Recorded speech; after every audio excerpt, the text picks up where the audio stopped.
तीन बड़ी अपडेट लेकर आपकी खिदमत में हाजिर हुआ हूँ। मिर्ज़ापुर मूवी याद आ गई है पुंछ के पॉलिटिक्स को देख के, और रजौरी वाली जो अभी डीडीसी के जो चुनाव का निताई सामने नजर आया, और अब जब चेयरपर्सन की बारी आई तो ये लगता है कि बाग मलका बाग 13 नंबर इसके बाद। और एक इम्पॉर्टेंट इन्फॉर्मेशन बाबा गुलाम शाह बादशाह यूनिवर्सिटी के तमाम उन बच्चों के लिए जिनको काफ़ी बेसब्री से इंतज़ार था कि अब नया कौन वाइस चांसलर है जो बाबा गुलाम शाह बादशाह यूनिवर्सिटी में इस ओहदे को संभालेगा। तो प्रोफेसर अकबर मसूद जो हैं वो न्यू वीसी हैं बाबा गुलाम शाह बादशाह यूनिवर्सिटी रजौरी के। तीनों अपडेट आपको बताऊंगा, उससे पहले आप लोग फटाफट मेरे इस लाइव में जुड़ें क्योंकि काफ़ी मज़ेदार लाइव होने वाला है। मज़ेदार इसलिए होने वाला है जनाब क्योंकि पुंछ रजौरी की पॉलिटिक्स हमेशा अरूज पर होती है, और हमेशा पुंछ रजौरी के पॉलिटिक्स में आप लोग जब भी इंटरफेयर करते हो बड़ा मज़ा आता है क्योंकि छोटे से बड़े बच्चे तक भी लेकर इस पॉलिटिक्स को बेखूबी अपने फ़र्ज़ की तरह अंजाम देते हैं। पुंछ वालों ने एक बात बड़ी अच्छी की, ना ही तो किसी अलायंस के साथ जुड़े, ना ही किसी नेशनल पार्टी के साथ जुड़े और ना ही किसी पार्टी को सामने आने का मौका दिया। आज़ाद उम्मीदवार को मौका दिया और आज़ाद उम्मीदवार को चुनकर सामने लाया, जिसका नाम नज़ीम अख्तर जी हैं। उनको मुबारक हो हमारी तरफ से। वो अगर हमें देख रही होंगे या सुन रही होंगी तो उम्मीद तरीन दिल की गहराइयों से आपको मुबारक है। आज़ाद उम्मीदवार हैं और चेयरपर्सन उनको चुना है। नाज़िया गनई कांग्रेस की उनके अपोजिशन में कंटेस्ट कर रही थी, रनिंग कैंडिडेट रही हैं, काफ़ी अच्छा कंटेस्ट किया उन्होंने भी। मोहम्मद इशफाक को वाइस चेयरपर्सन जो है वो चुना है और वो भी आज़ाद उम्मीदवार हैं। तो पुंछ वालों ने इस बारी आज़ाद उम्मीदवार को अपना जो है नुमाइंदा चुना है, यानी कि मिर्ज़ापुर जनाब पूरी मिर्ज़ापुर ही है, क्योंकि आप लोग आज़ाद उम्मीदवार को चुनकर सामने लाए हैं तो तब्दीली देखना चाहोगे, एक बदलाव देखना चाहोगे, और आज़ाद उम्मीदवार आज़ादी की तरह काम करेगा और दिन रात काम करेगा। शायद इसीलिए पुंछ के लोगों ने ये एक सही कदम चुना है। और कश्मीर बांडीपुरा से अगर बात करें तो people alliance for Gupkar declaration के नुमाइंदों को मौका दिया है, जिसमें चेयरपर्सन और वाइस चेयरपर्सन दोनों की बात करें अब्दुल गनी भट्ट साहब जो हैं वो नेशनल कॉन्फ्रेंस से हैं और कौसर शफीक जो हैं वो PDP से हैं। तो अब्दुल शफीक अगर बात करें अब्दुल गनी साहब की अगर बात करें तो 7 वोट से उन्होंने जीत हासिल की, और कौसर शफीक जी की बात करें तो 8 वोट से उन्होंने जीत हासिल की है। अब रजौरी की बात करें, रजौरी में बाग मलका बाग वाला सीन बन गया था क्योंकि सब के सब गायब हो गए थे, वो अब्सेंट ही हो गए। इलेक्शन के वक्त में वो अब्सेंट हो गए और वो वहां पे मौजूद ही नहीं थे, इसीलिए डिले कर दिया रजौरी के अंदर इस बार का इलेक्शन जो था वो कुछ समय के लिए चेयरपर्सन और वाइस चेयरपर्सन की पोस्ट पे। लेकिन पुंछ वाले लोगों ने शायद एक बेहतरीन फैसला किया है कि आज़ाद उम्मीदवार को मौका दिया है जो उनकी खिदमत कर पाए, और आज़ाद उम्मीदवार को चुनने का एक सबसे बड़ा मौका अगर मिले तो इससे बढ़कर क्या होगा उस उम्मीदवार के लिए भी कि उसे बतौर एक आज़ाद उम्मीदवार चुना गया। लोगों ने कितना भरोसा उस पर किया, शायद बदलाव चाहते हैं इसीलिए। अब बात करते हैं रजौरी की पॉलिटिक्स की। रजौरी की पॉलिटिक्स भी बड़ी मशहूर पॉलिटिक्स है जनाब, ये आज की पॉलिटिक्स नहीं है, बहुत पुरानी है, क्योंकि रजौरी के अंदर बड़े कद्दावर नेता हैं, हर कम्युनिटी से रब्ता रखते हैं, और हमेशा रजौरी पुंछ के पॉलिटिक्स को अरूज पर ही हमें देखने का मौका मिला है। अब बात करते हैं रजौरी के डूंगी के एरिया की, जहां से खालिक साहब ने नेशनल कॉन्फ्रेंस से इलेक्शन कॉन्टेस्ट किया था और जीत हासिल की थी। लेकिन कल शाम तक सब चीज़ें ठीक ठाक थी, फर्स्ट क्लास थी, उनकी तबीयत भी ठीक थी, उनका फ़ोन भी ठीक था, फ़ोन कॉल भी आ रहा था। लेकिन सुबह से ही उनका फ़ोन जो था वो नॉट रीचेबल हो गया। फिर उसके बाद मज़ीद हम ये बताएं आपको कि उनके साथ कोई रब्ता नहीं हो पाया। लेकिन बाद में जो तस्वीरें सामने नजर आई, जो सोर्सेज के हवाले से हम तक जानकारी पहुंची, सोर्सेज के इनपुट में एक बार फिर से आपको कहना पसंद करूंगा कि सोर्सेज के इनपुट से जो जानकारी हमें पहुंची वो ये थी कि जनाब खालिद साहब ने ये कहा कि चेयरपर्सन का जो इलेक्शन है वो कॉन्टेस्ट में करूंगा और उसके लिए मुझे मौका देना चाहिए और आप लोग मुझे वोट डालें। गुपकार अलायंस का ये नुमाइंदा है खालिद चौधरी साहब जो डूंगी से जीत जिन्होंने हासिल की थी। और उसके बाद नसीम लियाकत साहब जो बुद्दल से थे, तो वो भी इस बार चेयरपर्सन के लिए बतौर एक उम्मीदवार सामने नज़र आ रहे थे रजौरी से। लेकिन खालिद साहब ने कहा कि जनाब मुझे मौका मिलना चाहिए। तो शायद गुपकार वालों ने खालिद साहब को मौका नहीं दिया, इसीलिए उन्होंने अपनी नाराज़गी जताई और उनसे पूछा नहीं चेयरपर्सन के लिए कि जनाब क्या आपको चेयरपर्सन का मौका दिया जाए, क्या आप चेयरपर्सन बनना चाहोगे। तो नसीम लियाकत साहब जो अगर बात करें लियाकत साहब के बेटे नसीम लियाकत साहब की अगर बात की जाए तो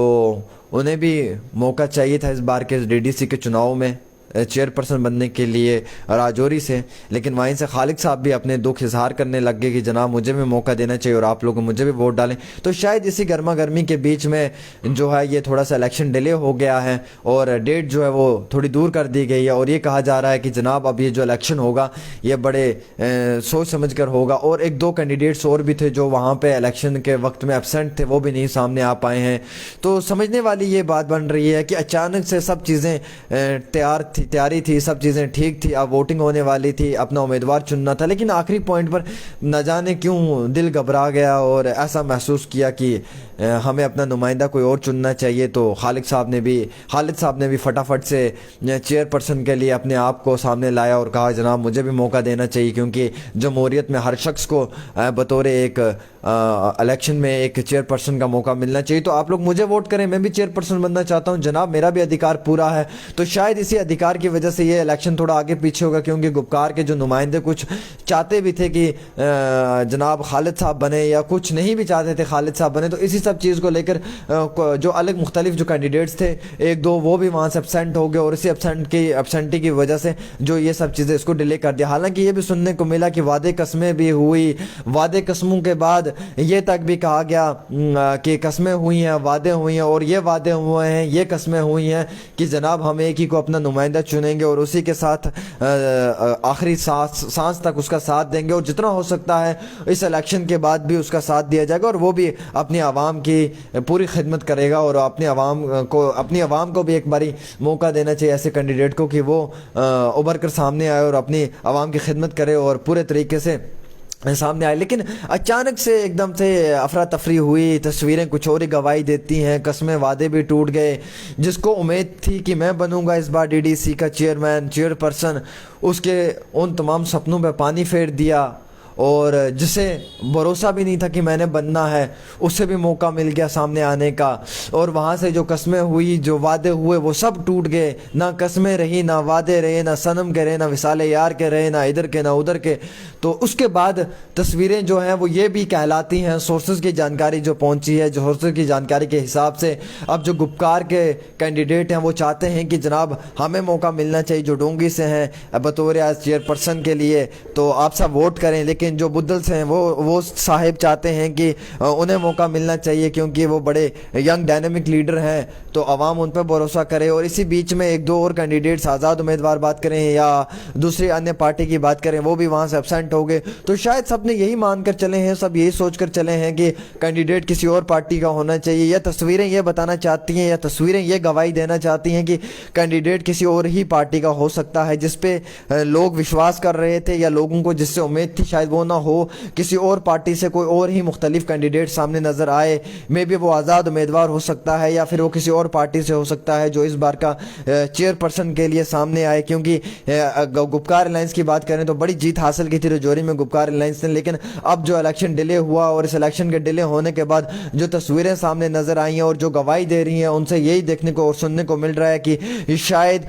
जो अपने ही पार्टी के कुछ लोग हैं वो नहीं चाहते हैं कि गुपकार का नुमाइंदा सामने नजर आए, और शायद गर्मा गर्मी जो हुई है उसकी वजह से जो थोड़ा सा डिले हो पाया है, थोड़ा सा वक्त पीछे ले लिया है कि जनाब हम थोड़ा डिले कर इसका नतीजा सामने लाएंगे। क्योंकि सुनने में सोर्सेज के हवाले से जानकारी मिली है कि एक दो और कैंडिडेट्स भी वहाँ से मौजूदा हालात के बीच में वो भी वहाँ से जो हैं एब्सेंट हो गए थे। तो उसी सब को लेकर चलते हुए रजौरी के इस पॉलिटिक्स के अंदर एक नया मोड़ भी आया है। अब शायद क्या पता ऐसा भी हो सकता है कि जो कैंडिडेट इस बार रजौरी में डीडीसी का चेयरपर्सन हो वो शायद बतौर आज़ाद उम्मीदवार हो या किसी और पार्टी से हो। मे भी गुपकार अलायंस के बीच में जो ये एक बारी कशमकश है जो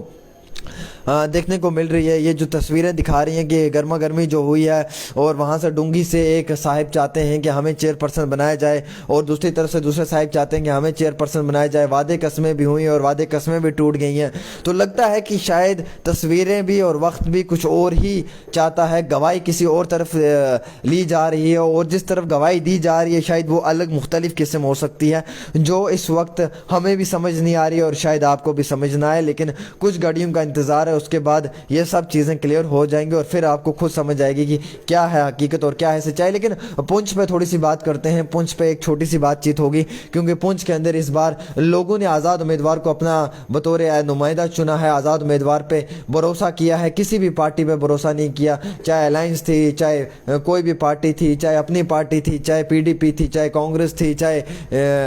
बीजेपी थी। लोगों ने भरोसा जो है वो आज़ाद उम्मीदवार पे दिखाया। शायद बदलाव चाहते हैं, मिर्ज़ापुर की तरह इस बार भी बदलाव होना चाहिए और बड़े पैमाने पर बदलाव होना चाहिए, जिस बदलाव के बाद पुंछ के लोगों को ये लगे कि उनकी खिदमत की गई है और वहाँ पे जो भी आज़ाद उम्मीदवार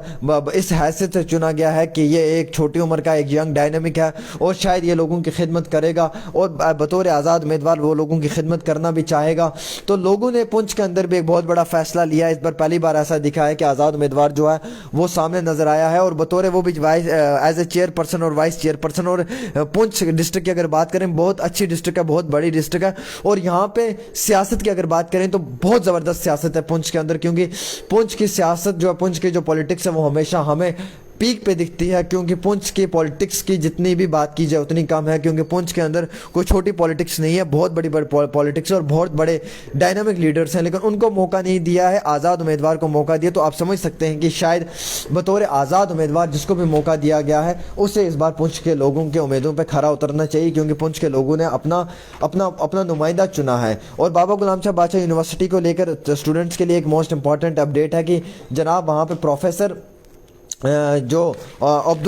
प्रोफेसर अकबर मसूद साहब जो हैं वो न्यू वाइस चांसलर हैं बाबा गुलाम शाह बादशाह यूनिवर्सिटी रजौरी के दीन एकेडमिक अफेयर्स कश्मीर यूनिवर्सिटी रह चुके हैं वो, और अब उन्हें यहाँ पर as a vice chancellor Baba Ghulam Shah बादशाह यूनिवर्सिटी अपॉइंट किया है 3 साल के पीरियड के लिए। और उम्मीद रखते हैं कि वो 3 साल यहाँ पर काम करेंगे, बच्चों की जितनी भी मुख्तलिफ परेशानियाँ हैं उनमें उनका साथ भी देंगे। और जो बच्चे हैं इस वक्त जो परेशानी की हालत में हैं, एग्ज़ाम्स को लेकर, रिजल्ट्स को लेकर, बैकलॉग्स को लेकर, जितनी भी मुख्तलिफ डिफरेंट परेशानियाँ आ रही हैं बाबा गुलाम शाह बादशाह यूनिवर्सिटी के बच्चों को, उन सब के उन परेशानियों में उनका साथ देंगे और एक सही रास्ता भी उनको दिखाएंगे। और ये ऑर्डर जो है हमारे honourable lieutenant governor Vinod Sinha साहब की तरफ से किया है। इस पर ही कोई मुख्तलिफ अपडेट आई वो आप लोगों के साथ साझा करेंगे। लेकिन रजौरी के पॉलिटिक्स ने इस बारी सरप्राइज़ दिया है सबको, चाहे वो गुपकार हो, चाहे वो बाकी पार्टियाँ हो और या चाहे वो कोई और हो। तो लगता है कि तस्वीरें कुछ और दिखा रही हैं और लगता है कि शायद आते वक्त में तस्वीरें कुछ और ही दिखाने वाली भी हैं। फिलहाल एक छोटी सी अपडेट थी आप सब लोगों के साथ आमिर सोहेल की तरफ से, डेली तस्कीन के हेड ऑफिस जम्मू से।